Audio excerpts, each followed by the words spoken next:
So our first speaker for the evening is a dear friend of mine. I've known him for over 20 years. We went to the same high school, not the same time, but the same high school. He was one of the top executives for a company called Samsung.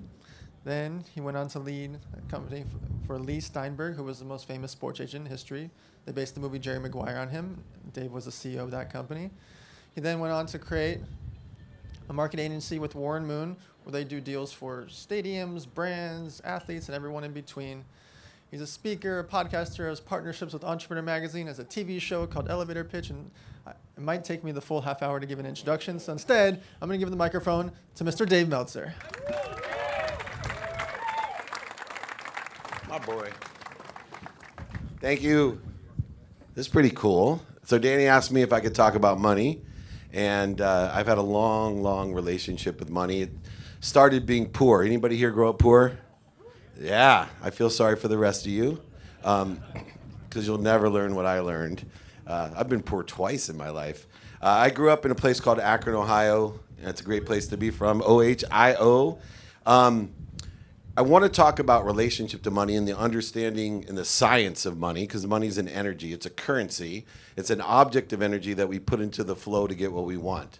And when I was little, I thought that money bought love and happiness. And it's because I didn't understand the other currency, the other object of energy that we put into the flow to get what we want, which is faith. And so I put my faith in the money, knowing that I would be rich one day for only one reason. I wanted to buy my mom a house and a car. I had a mom, an unbelievable mom. My eyes are watering because of the wind, but I'll probably end up crying every time I talk about her, because I had a single mom. My dad left when I was 5. She raised 6 kids, 5 boys and a girl, and literally we grew up so happy. She was a second grade teacher, packed my dinner in a paper bag, had the older kids teach the younger kids in the car, filled up turnstiles at 7-Elevens and convenience stores with greeting cards just so we could eat. To make matters worse, my dad in the 70s was a deadbeat dad, very wealthy, married a girl closer to my age than his, and me, sitting in the back seat of the Country Squire station wagon, used to tell my mom, "Why can't you be more like Dad?" Meanwhile, he had given her no child support, left her with 6 kids broke while he was enjoying his life. And at that time, I told my mom I wasn't going to listen to her, which was true. And I learned later on in life, kids don't listen to their parents, but they watch them. And I watched my mom struggle. My mom was incredible. All my siblings went to the Ivy Leagues, Harvard, Penn, Columbia, graduated summa cum laude. My mom believed the fetus wasn't fully developed till after graduate school. She had a great saying, doctor, lawyer, or failure. And literally, I was the only child that didn't go to the Ivy Leagues because I wanted to be a professional football player. And that's how I was going to make my money. I was going to buy my mom a house and a car, because the only time we weren't happy was when the car broke down, or we couldn't afford rent, or we couldn't afford food. And I'd catch her crying. And I would tell myself, there's no way that I'm not going to be rich. Money's going to buy me the only thing that's missing in my life, which was love and happiness, the final piece. And so I worked really hard to be a professional football player, but it ended quickly. I got a scholarship to college. And my freshman year, first game, I was the fastest one on the team, so they put me as the bullet on the kickoff team, the guy on the farthest end. And I remember thinking to myself, this is it. NFL's coming. Everybody's watching. I'm going to show how great I am at 147 pounds. And I ran down, and sure enough, I hit the ball carrier, and I thought right when I hit him, that's it. I just showed everybody. Next thing I know, I'm flying backwards onto my back. The running back stepped on me and kept running. As I lied on my back, I thought to myself, doctor, lawyer, or failure. And that running back was Christian Okoye, by the way, the Nigerian nightmare. And I still have nightmares. And his autograph on my chest, size 13, if you're wondering. Why that's important, though, is that money in relationship to faith, the currency of money, the object of energy that we put into the flow, is determinative upon what we believe our potential is. And the potential that we're given comes from a genetic and energetic inheritance that we have. It's a quantum level that we can reach in this lifetime. And a lot of us pursue opportunities or pursue professions, careers, and jobs that our potential may not be at equilibrium to. And we wonder why we can't quite get there. And I'm sure looking at me, you realize that my potential as an NFL star was probably limited. But in my mind, I thought for sure I was there. And I see many people do that with opportunity, with money, that there's just not the potential that you want, and you sink into, especially as entrepreneurs, all the timing and risk for a potential that's not equal to what you want. And so for me, I realized that in my life, and I've made over $100 million, lost it and made it back, that my potential didn't lie on a football field. But what I learned to do through that process of being a football player was to enjoy the consistent, everyday, persistent, without quit pursuit of my potential. I just had to learn to pick the right potential, one that would give me the result that I wanted. But then I had to know what the result that I wanted and not get so busy working that I forget to make money. Now, how's that all related? Is the first thing that I realized is there's a law called gravity.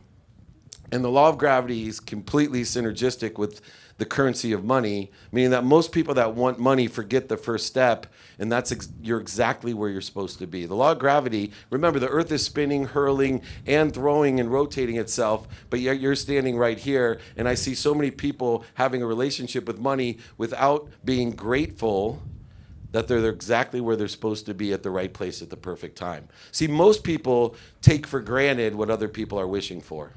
And never before in human existence has everybody on earth worried about human existence until now. And how many of us have forgot the importance of breathing until now? How many have taken for granted the fact that you're here exactly where you're supposed to be with everything you need? And your life will change. Your money situation, the currencies of faith and the currency of money will change when you realize you're exactly where you're supposed to be. You're grounded where you're supposed to be at the right place at the perfect time, and that's based in gratitude. I spent years and years trying to figure out how to make money and didn't realize the power of one simple tool, gratitude. How many of you say thank you every day? Anyone? Good. I tell people all the time, if you want to change your life in any aspect of your life, your health, your wealth, your worthiness, and your happiness, simply say thank you for 30 straight days. Say thank you before you go to bed, and when you wake up, it takes 0.1 seconds to say thank you, and it's free. The amazing thing about it is, how many of you think you can say thank you for 30 straight days? Anyone? What I want you to do, if you think you can say thank you for 30 straight days, I want you to take score of your health, your wealth, your worthiness, and happiness. Put a 1 to 10 score on that. Say thank you for 30 straight days before you go to bed and when you wake up, and then take a new score. I promise you, physics, metaphysics, and quantum physics will tell you it is impossible that that score will not go up.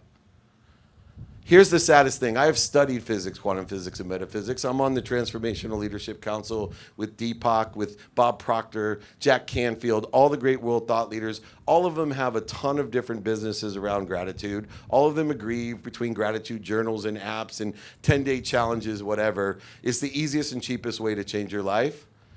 But by tonight, half of you that raised your hands won't say thank you. By tomorrow morning, another half of you that raised your hands won't say thank you. And within 3 days, almost all of us won't say thank you. That's why you don't have what you want. It's that simple.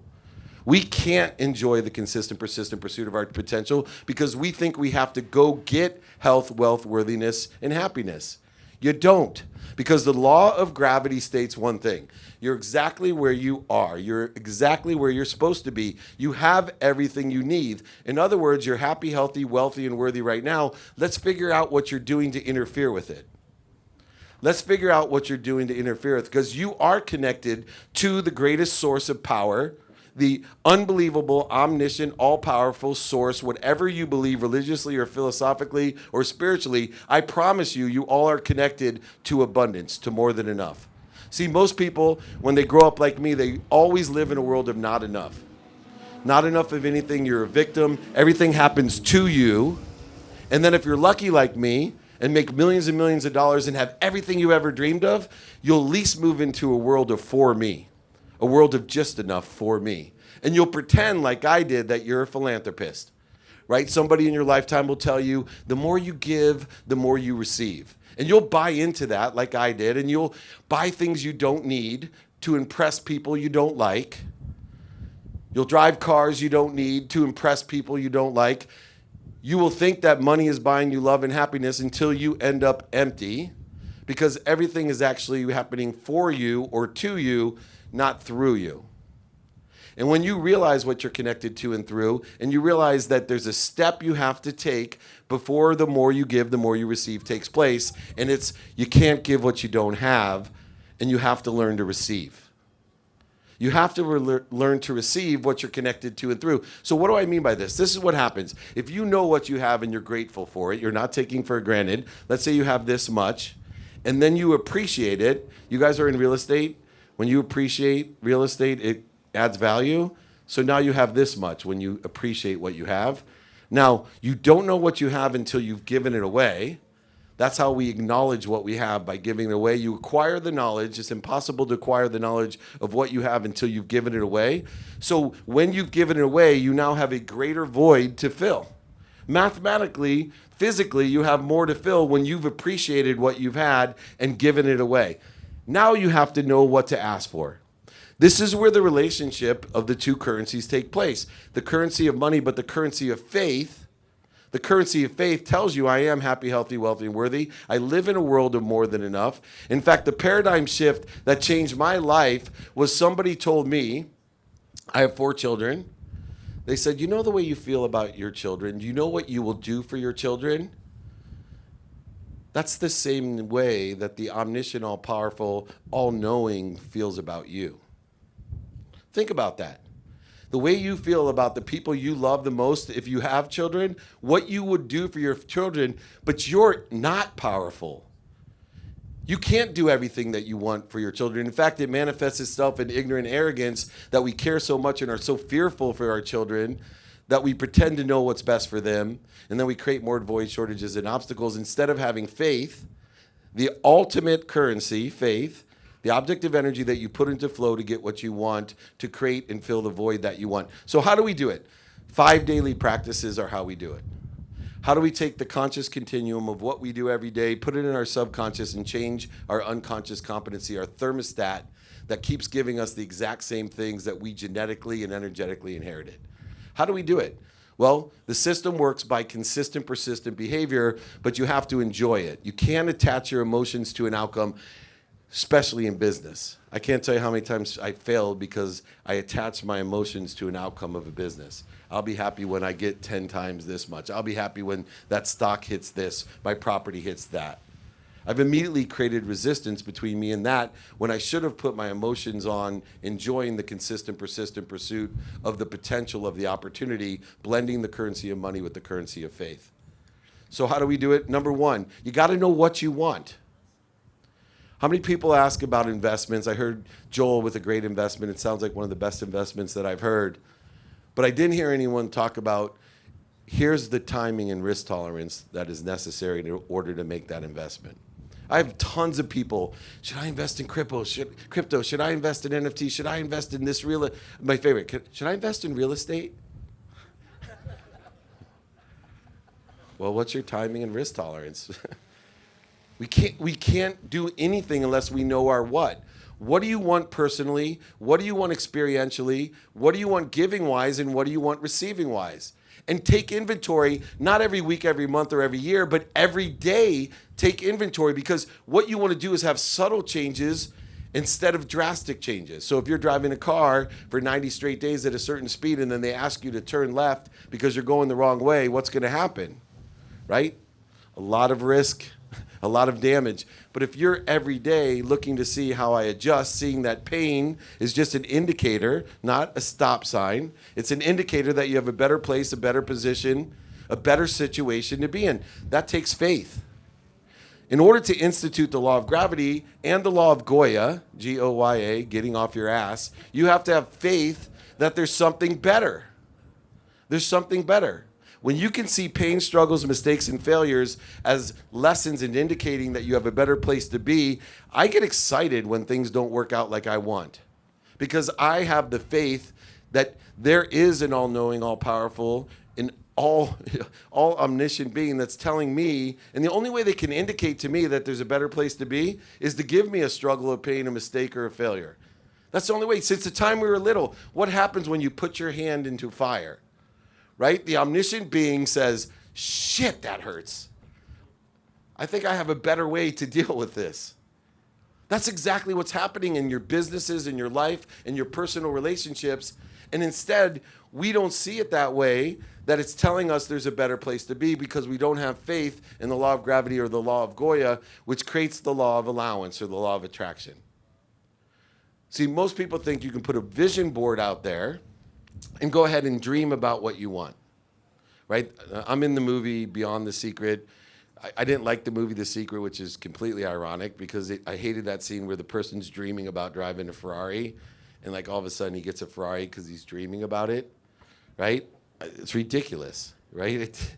I owned a Ferrari. That's not how you get a Ferrari. You have to institute the law of Goya and then the law of allowance happens. You have to institute all three. You have to understand what you want is the most important thing. And then how do we get it? Who? You need to know who. The biggest downfall in my life, people ask me, what would you tell yourself when you're 18, 28, or 38 before you lost over $100 million? One piece of advice, I'd ask for help. I'd ask for help. I'd find someone in a situation that I wanted to be in, and I'd ask them for directions. So not only do you know your what, but if you know your who can you help, of course, and who can help you? People are afraid to ask for help. Who here likes to ask for help? That should be the complete opposite. The fastest way to get to where you want to be is ask for directions from someone that's already there. Who here feels good when somebody asks them for help? Isn't that funny? We're all afraid to ask for help, but we all feel good when someone asks us for help, and all we really want to do is make somebody else feel good. But yet when we think about asking for help, we think somehow we're going to be a burden. We're going to hurt their feelings, be a diminished capacity of some sort. It's the exact opposite. The people who are receiving are the ones that are giving the most. The people that are receiving are giving the most, and the people that receive are asking for help. They live in ignorant humility, not ignorant arrogance. They know they don't know what they don't know, so they're going to find someone that knows it and ask them for help. They're going to find someone like me that's paid $100 million in dummy tax, so they don't have to pay $100 million in dummy tax. And in order to know your who, you then can determine how am I going to get there in the most efficient, effective, and statistically successful way. If you use a lens in your life in how you're getting things done by productivity, accessibility, and gratitude, you will be efficient, effective, and statistically successful in what you do. So you're looking at how much value can I provide, how productive am I? Accessibility is how accessible am I to others to be of service or value, and how am I accessing what I want? Someone told me last night, I went to a great dinner party by Joel, thank you by the way, and they were talking about Jim Quick. He put his little message out there. And I said, God, it'd be so nice to be Jim Quick and remember like everybody's name and everything. And I said, but I'd much rather be good at what I am, which is accessing. I can find the answer. There's so much data out there. I can't, and Jim can't remember everything. I'd rather practice accessing what I want. So accessibility is a lens that I use both to be accessible to as many people, to empower as many people, to be happy, to teach them to make a lot of money, help a lot of people, and have a lot of fun, which is the basis of what you want to do in life. That creates happiness, but also use it a lens of gratitude as a muscle. Seek the light, the love, and the lessons in everything. There's love in everything. Your only determination with gratitude is whether it's worth your time, emotion, and value in order to find it. That's the determination of how. Is it worth it? Is this something that bleeds me or is something that feeds me? That's the simple choice that I make. What I found from the consulting that I do and coaching I do is that most people spend 80% of their time on what bleeds them. Personally and professionally. It's some natural discourse that we have that, our most troubled child, the one that bleeds us, that's where we spend all our time. I consult for Gulf Oil, a huge client, have for years. They had a client that made them $2 billion and a client that made them $20 million. They were putting far more resources in the $20 million client than the $2 billion. And I asked him why, and he said, well, we've had them for almost the entire existence of golf. They're easy. They're going to do business no matter what. They're easy. Well, what about these guys? Oh, they're new. They're 20 million. We really want to keep them and make them grow. And you're putting all those resources there. I said, why don't you take all the resources in the $20 million client, put it over here in the $2 billion client, make the investment in them, watch them become a $4 billion client, and get rid of the $20 million client. You do the exact same thing in your life, personally, I promise you. Most of your relationships that you spend the most time, emotion, money, and value in are the ones that bleed you. So your only decision of a lens of gratitude is to figure out, and this is economically too in business, your investments. Right? I started changing my investments. How did I lose $100 million? Because I forgot to spend my time what I was good at, which was making money. And I started spending my time on real estate, stocks, and all these things. And all of a sudden, my attention and intention created the coincidences I didn't want. And when I realized, why don't I shift the paradigm, and I only am going to spend my focus and time on what feeds me, making money, and I'm going to figure out mechanisms, like people like Joel, for example, that can just tell me, hey, I'm going to take care of your money. You're never going to have to ask me a question. If you want to come visit me in 4 or 5 years, according to your timing and risk tolerance, I'll tell you what your return on investment is. Or is it an IUL or an annuity or something else that takes none of my attention? Why? Because I would rather double the amount of money I make than have the money I make double. I'd rather double the amount of money I make as fast as I can that I have complete control of than worry about my money doubling and all the attention and worry and all the things I don't want. See, what happens when we invest in the wrong things and we don't take a determination of our what, our who, and our how is we end up spending all the time, emotion, and energy on what bleeds us. And then we end up why we have nothing.